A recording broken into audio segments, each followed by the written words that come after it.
Right, welcome back. Today is the third part, and this is the important part because now we talk about what accelerates the aging process. Do you remember in the first part we talked about, as an analogy, what causes the scratches on a CD? Well, this is it. So pay attention. So what ages us on daily basis, and we don't even think about it? We get exposed to environmental factors such as pollutants, toxins, chemicals, pesticides, and heavy metals. We live in a big city, we can't escape pollutants. Toxins we have in food supply, even water supply, a lot of the cleaning supply we're using on a daily basis. Chemicals we also have, in food supply, processed food.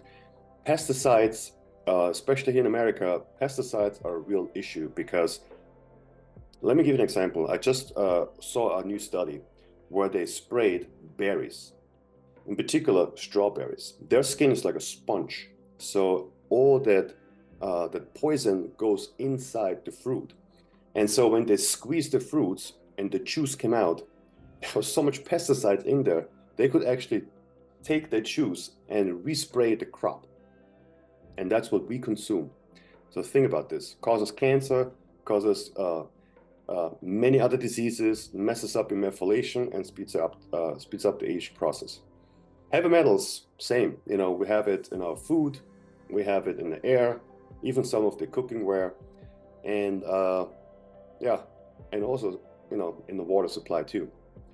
Then we have deficiency in vitamins for methylation. So as we previously discussed, the methylation is the traffic light that regulates all the biological processes in the body. And we need raw materials for that to happen. And so what the body needs for DNA methylation is the B vitamins. Okay, B12, you want to buy only in methylated forms, especially if you have the MTHFR mutation, as we discussed prior, because you cannot make that essential, that conversion, from folic acid to methylfolate. And so B12, I challenge you, check your vitamins at home. If you have B12 that's made out of cyanocobalamin, that literally is made of cyanide, the same cyanide we use in chemical weapons and poison, yes. And so the form you want to use is the methylcobalamin. That's the form you want to use. So if you buy, to be on the safe side, if you buy a B complex supplement, just buy a methylated one. Never buy one that's not methylated. And then same with folate, which is B9. Most of them come with folic acid, which is the one you want to avoid. By the methylfolate one. Then we have B6, B2, choline, which is not really a vitamin, but very which is essential for methylation. And you can find choline, tons of it in egg yolk. And then we have TMG, also known as betaine or trimethylglycine, which is an amino acid that has three methyl groups attached to it, which has really good positive effects, to help with methylation. Then you can also get a supplement, same E. So all these, help you with the methylation process. Yes, you can get them from the food supply, of course. However, most people don't eat, all the greens and beans and lentils, where you can mostly find them. So, but if you buy a methylated form of those B vitamins, to add to make sure you're good. Then the next one is drugs and alcohol. Drugs, of course, most of them are upper, which speed up your nervous system, and alcohol, is the opposite. It's a downer, and drugs can interfere with your sleep, which is essential, for healthy aging, and alcohol, also drugs, also damage your organs. So let me put that in perspective, because I know a lot of people drink 1 or 2 glasses of wine before they go to sleep, right? So they can sleep better, or they think they can sleep better. Well, what's happening is the body recognizes alcohol as poison. That's what it is. So it will always take care of that first. The body is in high alert. It turns on the sympathetic nervous system, which is the flight and fight nervous system, and tries to get the poison out of your system as fast as possible. And as all that is happening, and you fall asleep, you cannot get a restful, deep REM sleep. It's impossible because you need to be in the parasympathetic nervous system, which is the rest and digest. Then you get a nice, good sleep. Alcohol and drugs get you into sympathetic nervous system, and you will not get a restful sleep. That's one thing. It also depletes, some of your nutrition. And yeah, so if you can, stay away from alcohol and drugs. And the next one is sleep deprivation. It lowers your immune system.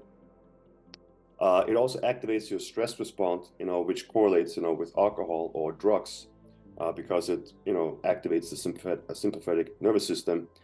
It also impairs tissue repair and healing. Yeah, if you're sick or you have to recover from an injury and you don't sleep, it will take much longer to recover.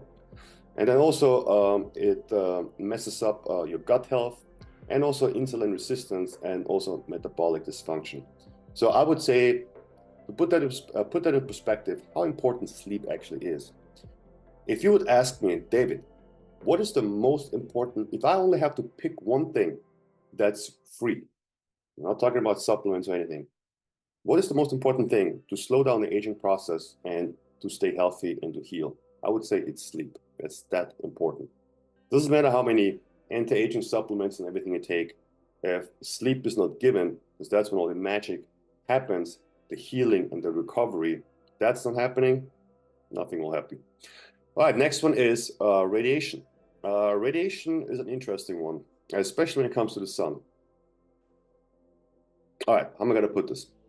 I know a lot of people are afraid of the sun, and they keep telling us for the last 20 years, we use sunscreen because skin cancer and everything. It's another topic on its own, but I have my own opinion about that. Anyways, sun is life.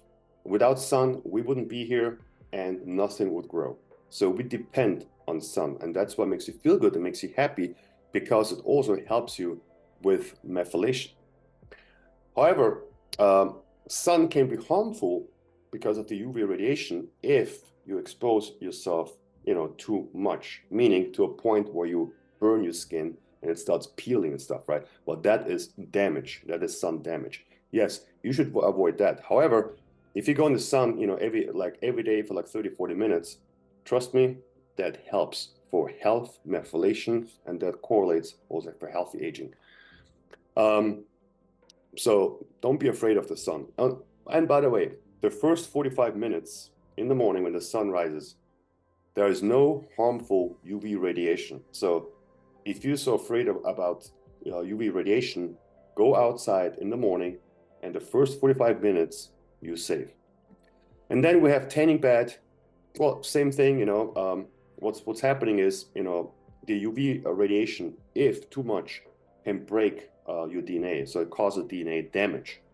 But more so is X-ray. I mean, if you can avoid X-ray, please do it, because that literally cuts through your DNA. It breaks your DNA.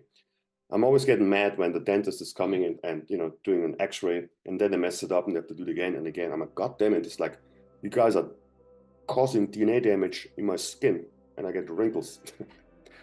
Yeah, and now it's really happening like that. So avoid it if you can. Next one, we have nutrition that accelerates aging. Now that one could be a lecture on its own. There's just so much to talk about. Okay, so the best way to age quicker and also get age-related diseases quicker is the standard American diet. Fast food, processed food, and tons of sugar. Let me tell you something about AGEs, because this one is very underrated and it should be more talked about. Advanced glycation end products and sugar. Sugar, if you consume sugar on a daily basis, you age, and I'm not making this up, you can Google it, you age 7 times faster because it breaks down your collagen and elastins. And it's the same with AGEs, with food. So all the food comes with, advanced glycation end products. But What really accelerates them is on how to prepare them and how to cook them. High heat or even like burning your food accelerates the process by a lot. Okay, so to put in perspective, the FDA says we should keep HEs below 15,000. Sounds like a big number, right? But only 2 stripes of bacon in the morning is 82,000. And if you have 4 ounces of chicken breast, raw chicken breast, the AGEs is about 400. Then you cook it or you grill it, it goes up to 4,500. So the best way to avoid that is 2 things. Don't grill it or burn your food. Like don't burn the toast or the steak. I know it tastes good because in it getting brown, it starts caramelizing, creates the sugar molecules. But the problem is that sugar binds with the proteins and the fats in the bloodstream. They start malforming, if you will, and then they get deposited into your skin, not just in the skin on the externally, also internally, or the epithelia that surrounds all your organs, and it literally breaks the collagen and the elastins. And that's why when people consume a lot of sugar or unhealthy, food or burnt food, you will see they have hanging skin. So another way to lower AGEs is when you cook is with acid. It has shown it reduces the glycation process by 50% if you add some, apple cider vinegar or some lemon juice with it, and then poach it or steam it rather than grilling it. I know. I like grilling it too. I still do it sometimes, but for the most part, I switched it. Right, and then, oh yeah, I also want to say something about fast food. We're all familiar with fast food. We all have done it or still doing it. But here's one thing you need to know. Fast foods have no fibers. They take out all the fibers from their food. Reason number one is the food is cheap. So the way they make money is for you to come back, over and over and eat as much as you can when you're there. And the way and how to achieve that is to take out the fibers, because fibers keep you satiated, keeps you full.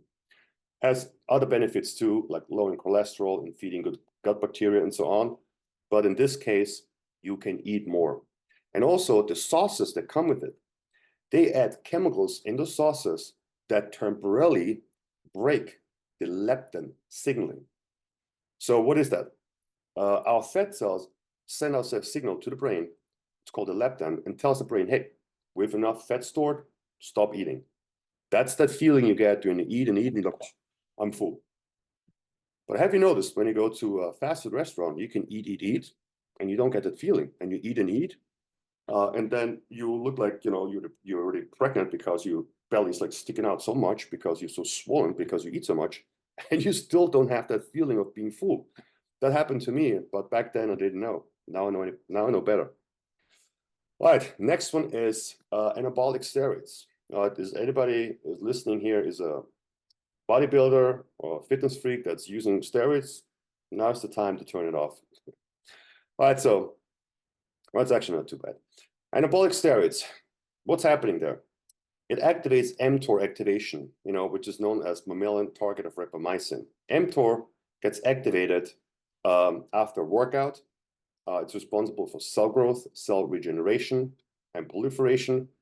And also, it's a food sensor. So every time protein, amino acids come in, mTOR gets activated. In particular, the BCAAs, in particular, leucine. That one activates mTOR. And again, it helps for muscle growth. Yes, it does. However, studies have shown, at least in animals, when mTOR is chronically activated, you age quicker. Why? Because mTOR equals cell growth. So whenever your cells are growing, you also age quicker. Kind of makes sense. Now, I don't want to demonize mTOR because it's very important, right? Because we need it for building muscles and recovering and everything. But it's important to shut it down when you don't need it. So after a workout, yes, you want to have it activated because you want to build muscles, you want to recover and everything.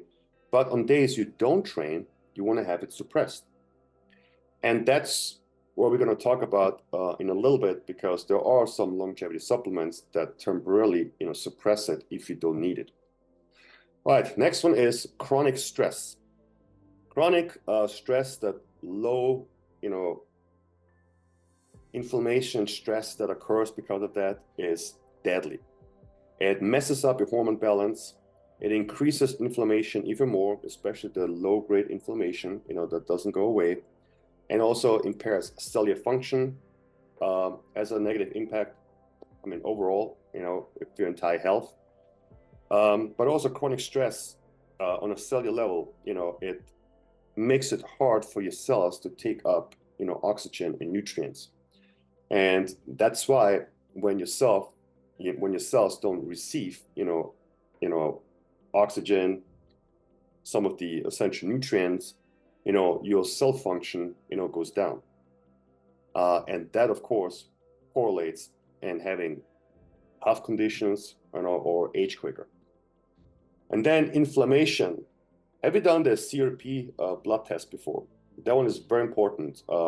If you haven't, then make sure that you add that on your next blood test. It's a perfect marker to see if you have high inflammation in the body. And if you do have chronic high inflammation and your CRP is always elevated, it should be like close to zero, then the chances for you to have any heart issues goes up.